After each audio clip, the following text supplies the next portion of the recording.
So I'm going to begin reading Frida's statement about her husband, Diego Rivera.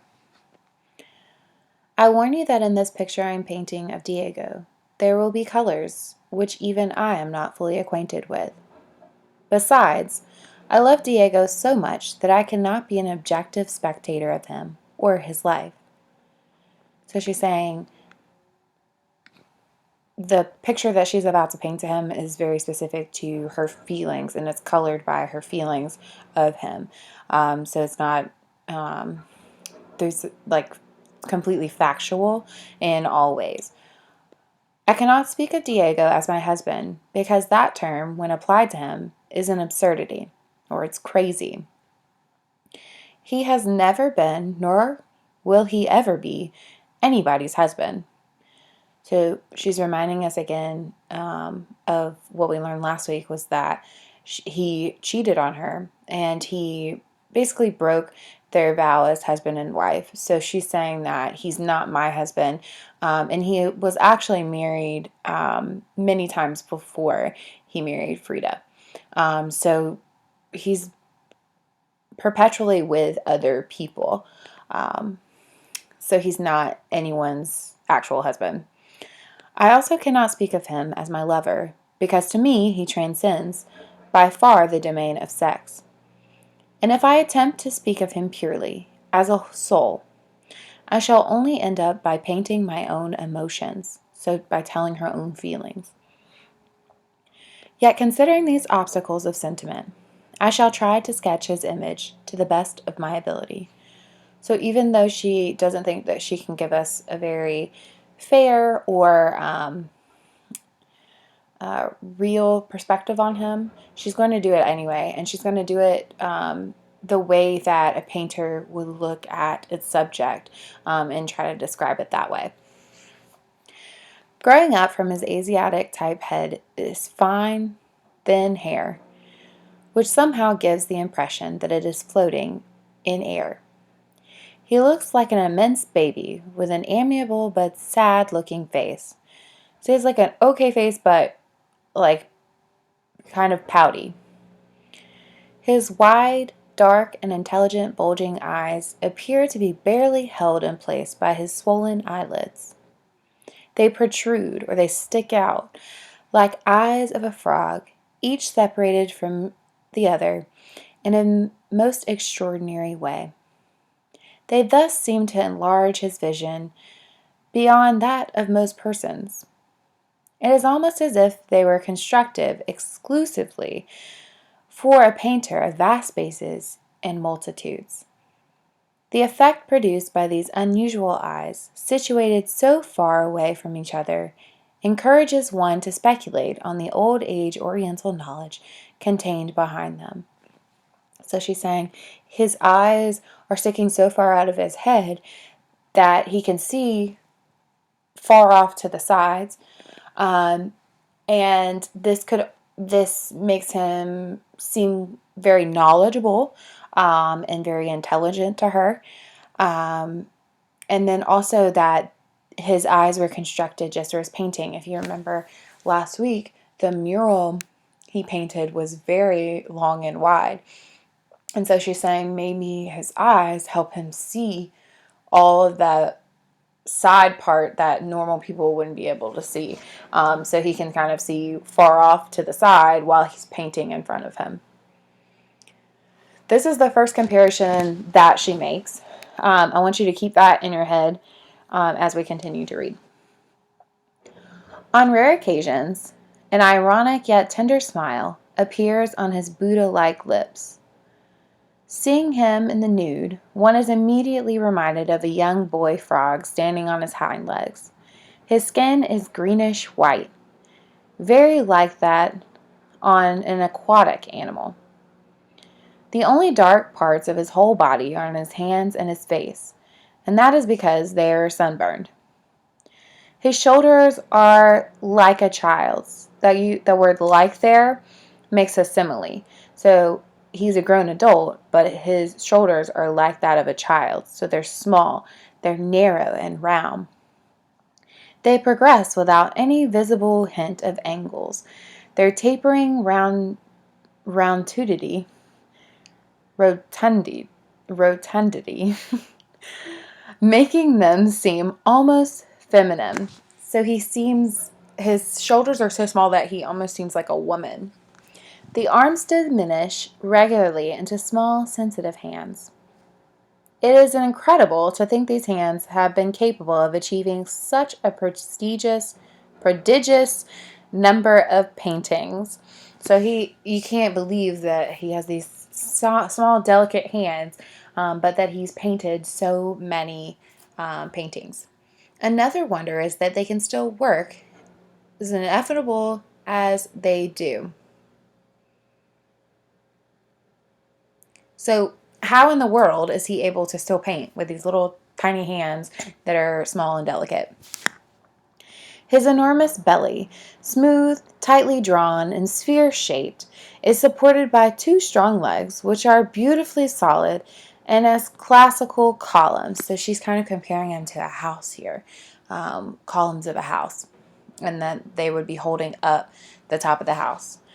They end in feet which point outward at an obtuse angle. So his feet kind of point outward instead of straight ahead, as if molded for a stance wide enough to cover the entire earth. He sleeps in the fetal position. Fetal's like a little baby still inside the mother's womb. In his waking hours, he walks in a languorous elegance as if accustomed to living in a liquefied medium. So his walk is very beautiful. But his movements, one would think that he found air denser to wade through than water. So he kind of struggles. Remember, his a large belly. Maybe that kind of with smaller upper body. Maybe that kind of contributes to the way that he walks and his feet are out too. To Diego, painting is everything. He prefers his work to anything else in the world. It is his vocation and his vacation in one. So it is his job and also his relaxation. For as long as I have known him, he has spent most of his waking hours painting, between 12 and 18 a day. Therefore, he cannot lead a normal life, nor does he ever have time to think whether what he does is moral, amoral, or immoral. So he doesn't have time to think about, is he doing the right thing? Is there a right or wrong at all? Or is he doing the wrong thing?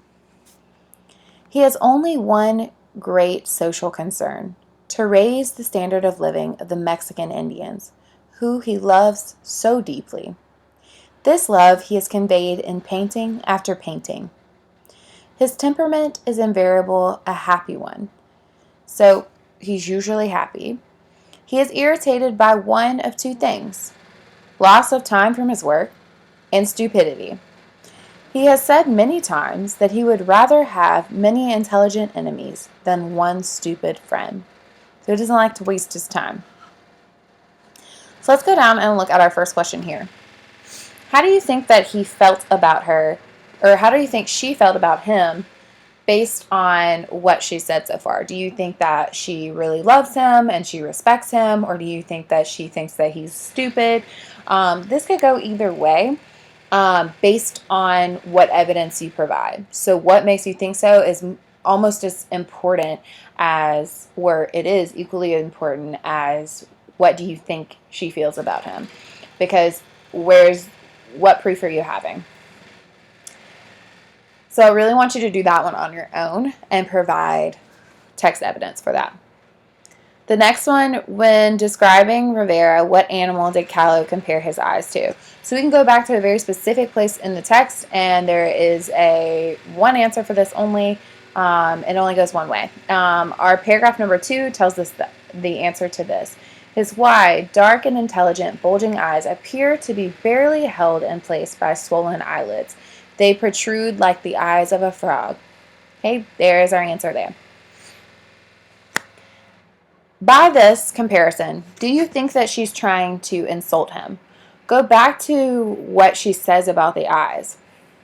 Yes, they look like a frog. Yes, they look ridiculous. But when she tells us they seem to be enlarged so that he can see more, that they're made exclusively for a painter, that it encourages one to speculate or think about how much knowledge he has behind them. Is she really insulting him, or does she see this as a point of intrigue? And like she wonders about it, and she thinks that he is amazing because of these eyes. Okay, so other than the frog, what are some other comparisons? So I stopped when I was reading, and I told you one comparison, which is the the narrow shoulders like a child. Okay, find another one in this paragraph here underneath. So the child is up here in the third paragraph, and then in the fourth paragraph, find one more for me. So I need both of those, one from the third and one from the fourth in this answer here.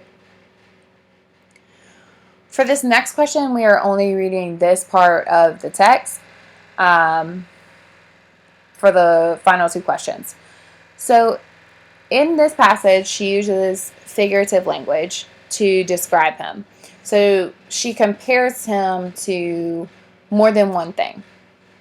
So here, you want to find which ones use a simile to compare Diego's features to something else. Remember that a simile uses the word like or as to make a comparison. So we already know that this one here, they protrude like the eyes of a frog, that is going to be a simile. She's taking the eyes, she's comparing it to those of a frog, and she's using the word like. So find two more here that use either the word like or as to compare one thing about Diego to something else. That is called a simile. And then finally is your opinion here about these comparisons. So which one of these do you find the most unusual, and why do you find it so unusual that she would describe someone that she loves, someone that she supposedly respects, that she uses that comparison? Why do you find that unusual?